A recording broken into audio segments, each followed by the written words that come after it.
दोस्तों एक बार फिर से स्वागत है आपका प्रजापति न्यूज में। अगर कसाब को न पकड़ा जाता तो क्या होता।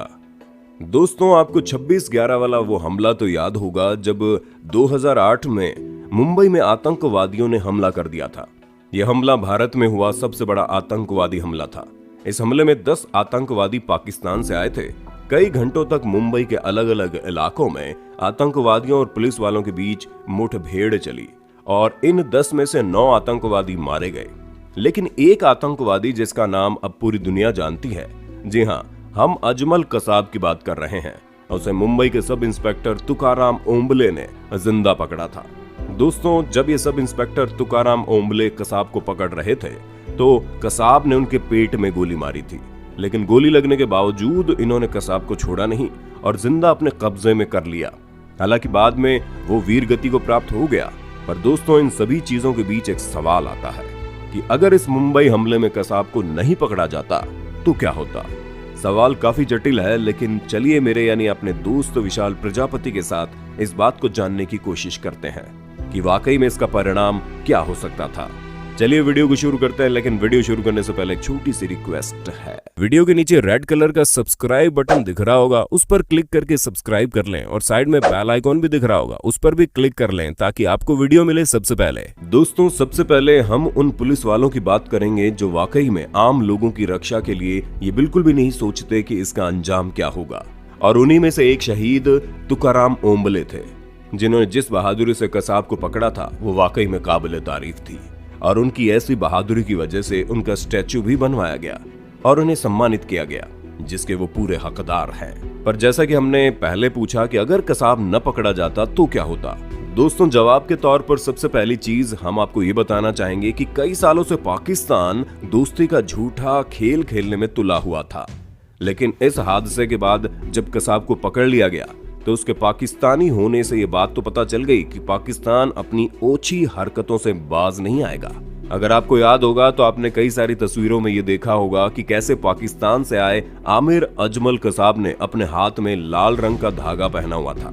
जी हाँ, वही लाल रंग का धागा जिसे अक्सर हिंदू लोग कलावे के रूप में पहनते हैं। दोस्तों इसे धागे के पीछे हिंदुओं की अपनी अलग मान्यता है जो उनके धर्म से जुड़ी है। लेकिन पाकिस्तान से आए अजमल कसाब ने इस धागे को इसलिए पहना था ताकि वो खुद को हिंदू दिखा सके और कोई और उस पर शक न कर पाए, जो कि वाकई में काफी हैरान करने वाली सोच थी।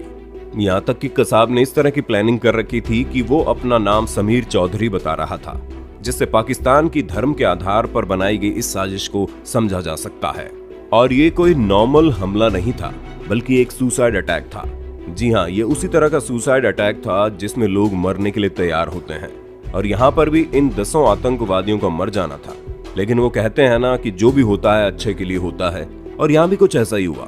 भारत में खास करके भारत की मुंबई पुलिस ने रंगे हाथ अजमल कसाब को पकड़ लिया और सारी बातें साफ हो गई। वरना अगर ये पूरा प्लान सक्सेसफुल हो जाता और इन आतंकवादियों के हमले के बाद ये 10 आतंकवादी मर जाते हैं तो लोग हिंदू आतंकवाद के प्रोपेगेंडा को सच मान लेते हैं और हर कोई ये समझता कि यह हमला हिंदुओं ने करवाया था, क्योंकि किसी को शक ही नहीं हो पाता कि जो लोग हमला कर रहे हैं वो हिंदू ना होकर मुसलमान हैं और हिंदू होने का ढोंग कर रहे हैं। इन सभी चीजों से दोस्तों ये बात तो साफ होती है कि ये आपसी मतभेद का काफी बड़ा कारण बन सकता था, क्योंकि हमारे देश में आजादी के बाद से ही हिंदू मुसलमान की एक अजीब सी जंग चल ही रही है।